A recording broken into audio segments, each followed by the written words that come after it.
In this video, we're going to discuss numbers that you should be tracking for EOS if you're looking at the sales and marketing seat, and also how to pull some of those numbers because it can get a little confusing when you're looking at your marketing, especially if you're in the business and you don't have someone external that really knows how to track these things. I'm going to go through some strategies to help with tracking these numbers. Real quick, my name is Phil. I'm the owner of Flash Consulting. I used to be the director of business development, so in that sales seat in the EOS model for a local service business. And what I realized was that there's an issue between digital marketing and local businesses. So I decided to create a consulting company that basically takes all the digital marketing information and articulates it to the business, into that sales seat, and to the marketing director to explain what's going on from a digital perspective and to team up with them to come up with strategies to grow their business. And so we've done this for a bunch of different companies, all different kinds. We mainly work with local service businesses, and that's what we're going to talk about today is what does that sales and marketing seat look like, and what are some of those numbers, and how can they track them, and more importantly, how can they grow them? All right, so I'm going to use this Flash customer journey as we go through some of the strategies to grow those numbers, but let's just get right into these numbers that we would recommend looking at and how you can pull these numbers.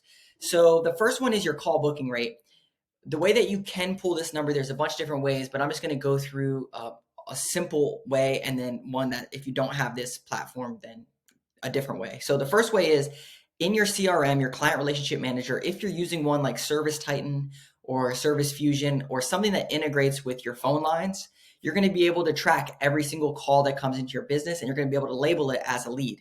So this is really easy to look and say, how many calls did we get? And then how many of those calls turned into book jobs? If you use Service Titan, it's on your dashboard, makes it really easy. If you don't have a CRM or you don't have this visibility, here's what you can do. Go into your call. Let's say you use Nextiva or some type of your call lines. And if you have a smartphone system, you'll be able to see how many calls that you get every single month. And once you get that number, let's say it's 500, 800, 1,000, then I typically recommend taking 50% of those as new customers or prospective customers, and 50% as returning customers or current customers in your database that are calling about whatever. Obviously, your business, you know what it is. If you have a long time of doing work to completion, a couple of months, you're going to be talking to these people a lot. If you're just a one and done service, there's no reason they should be calling you 2, 3, 4 times. So you know what that number is, but coming up with a lead number out of that percentage, you got 1,000 calls, let's say 500 of them were actually lead calls. And then most CRMs, you can see how many jobs that you booked. And so you're going to be able to see that number between calls and jobs booked. What we see in the marketplace is that Service Titan, it's one of the CRMs that a lot of service companies use.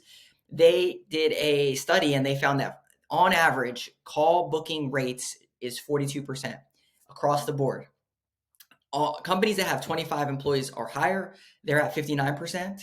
And companies that have 5 technicians and less are at 24%. And so you can fall in there. If you're carpet cleaning, you're probably going to be a little bit higher because you have more repeat business than just new customers that you have to sell over and over again. The last way to get your call booking rate is old school. Get a pen and piece of paper here if you have one CSR and literally track the calls on a notepad. And every time you get a new lead call, just take it and just mark it down, mark it down, mark it down. And after the week, you can total up how many calls you came in. And then when you book a job, tally it next to that, and then you get that job booked. So this is a great way to set benchmarks in your business because each week or each month, you should want to have a specific call booking rate. If your average is at 20%, then you know that if you increase your call booking rate to 50%, then you're going to more than double your business just by increasing that one number and by tracking it. That's why it's so important. All right, next is your overall leads. So we just talked about getting calls in, but there are a bunch of other ways that you can get leads. You could be doing Yelp ads and you can get Yelp messages. You could be doing Angie ads and you get Angie messages, Thumbtack, Facebook, emails. Maybe you have a chat widget. There's a bunch of different ways that you can get leads in your business. Even email, people might email you. So coming up with a number, right? All these different lead sources coming in from all over the place. You need to come up with a strategy to keep track of how many leads that your business brought in, because this is going to really help with your lead conversion. Because your call booking rate is at 50%, but let's say that you know that you just need to increase your leads or your call booking rates. This is going to help you generate more jobs. And so coming up with your lead channels and then tracking how many leads that you get into your business every single month and setting a goal, really important. Another way that you can do this is by using Google Analytics. If you use a professional digital marketing company, they should be able to set up goals. And what this means is that anytime any action happens on your website, like a form or something else, it's going to track that as a lead. So then you'll be able to easily pull this leads number. This is what we do for our clients. Next one is jobs booked. Same thing as what we're talking about, the call booking rate. Most CRMs, you can see how many jobs you book in a day, a week, a month, a year. You should look at year over year numbers. So what we typically recommend is looking at last November versus this November, especially for service businesses, because a lot of times they're pretty seasonal. So you don't want to look at last October versus or last month versus this month, because October, November could be wildly different months. So we recommend looking at November to November, December to December, and pretty much everything should be the same. Now, obviously there's a bunch of different circumstances that could be going on that could change that, but just on principle, year over year numbers is really good. Total inbound leads. So we kind of talked through that here. You might segment these leads out. So a perfect example is, let's say you do air duct cleaning and you also do dryer vent cleaning. Well, you may only want the air duct cleaning leads. Really, you want to push that. Dryer vent leads you don't really care about. So in leads, you might just want to only track air duct cleaning leads, and you also want to track your total inbound leads. So that way you can really focus on these specific types of leads for your business. HVAC, maybe you only want new install leads. You don't really want your service leads to focus on that specific number and get that granular. So for a lot of businesses, they really want to push this one segment of their business over the next year. So they focus on that. Next is Google reviews. This is important for some businesses. We typically recommend tracking this number because, especially in EOS, when you think about your vision, your core values, right, your big rocks, your Google reviews, in my opinion, will help articulate down to your team and allow them to see like good customer service. There's something bigger than them that they're building, and they should take pride in what they're doing. And so having Google reviews and having them ask for Google reviews will show, are you doing a good job of pushing these values, getting these people excited about what they do? And it also obviously really helps with your search engine optimization and a bunch of other things. But this is just one barometer. You could use a bunch of different things, but we see a lot of clients using this. New customers and returning customers. So especially when it comes to your marketing numbers, we highly recommend tracking your new customers, especially if you do a very repeat intensive business like HVAC, carpet cleaning. It's obviously good to get new customers in and service your returning customers, but new customers is new lifetime value. So just because you do a carpet cleaning for $400, that lifetime value of that client is probably $1,600, $2,500, even more. And so really we like to focus on this new customer number to bring new people into the database to then funnel them around. And I'm going to show you some strategies for increasing these numbers. But this is a really, really big focus. So in most CRMs, they allow you to pull out new customers. And so that's typically how we get this number. In Google Analytics, you can see it a little bit, but really the best way to do it is in your CRM. You can typically build a report by created by. And what this will allow you to see is any new customers in your database that was created, not created by, but created in a specific time period.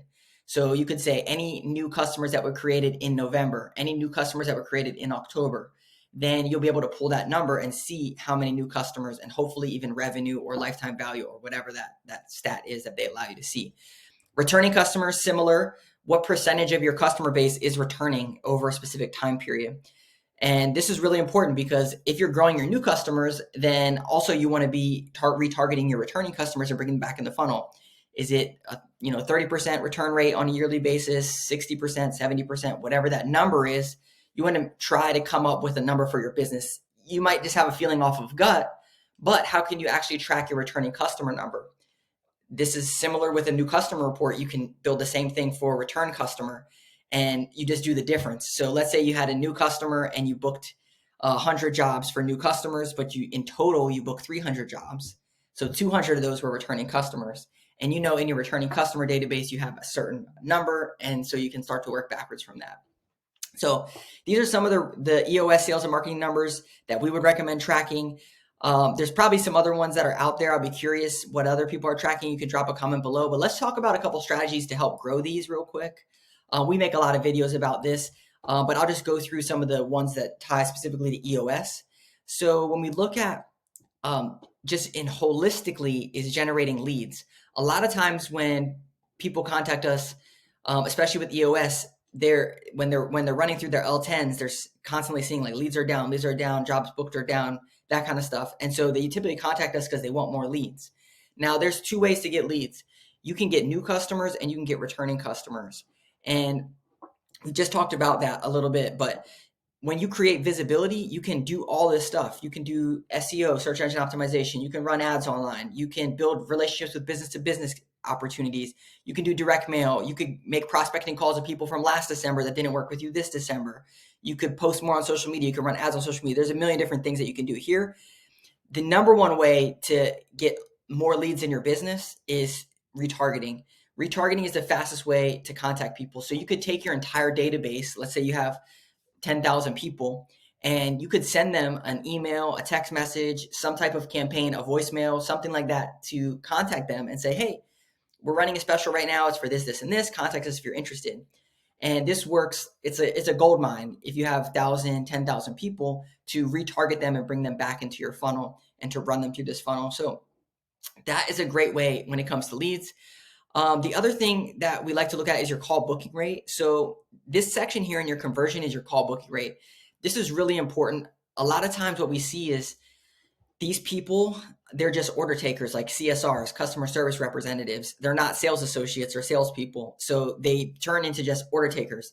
Someone calls in and says, hey, I want to get my carpets cleaned. How much is it? They say, oh, it's $300. And then it's crickets. And there's no value proposition. There's no additional sale.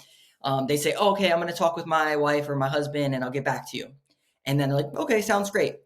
Right. So this just came in here and then it didn't make its way through this process. So we look at ways that how can you optimize your conversion? And so some of the strategies that we look at is, okay, well, what if you were to get the person's email address and send them an email and say, hey, oh, I understand you're getting prices. Let me send over a verified estimate for you so that way you have it for your records. That way you can contact me via email and you have it so that way you can review it with them. Typically people will say, okay, that sounds good. And then you could even ask them like, hey, if I don't hear from you, is it okay if I follow up in a day or two? Sure, makes sense. So adding that in here. The other thing is having some type of a sequence that they can go in like, hey, let me send you a little bit more about our process. We actually have this cool virtual tour of this and this and this. Or we have this thing that we created, 5 reasons, 5 steps to take when you're purchasing a new HVAC system that I think might be helpful for you. Can I send that over to you? Right? Something to add value so that you can bring them through this conversion process that helps you stand out, but also gives you some piece of information like their phone number, their email address, and a reason to follow up with them. Like even if you send them that email, then you can follow up with a call because you have it on your caller ID and say, hey, I just want to make sure you got that email that I sent you yesterday. Did you get a chance to look at it? Do you have any questions that I might be able to answer about your HVAC purchase? That is good customer service. And what that will help you do is to bring people to this conversion. So that's what we do at Flash. We sit down, look over these numbers with clients, come up with strategies like we just discussed on ways that we can help push these numbers. We have tools and resources that we can help implement in your business to help you grow. If you're interested in setting up a meeting, I'll put a link down below. And be sure to hit like and subscribe. We post content about growing local service businesses, and we'll see you in the next video.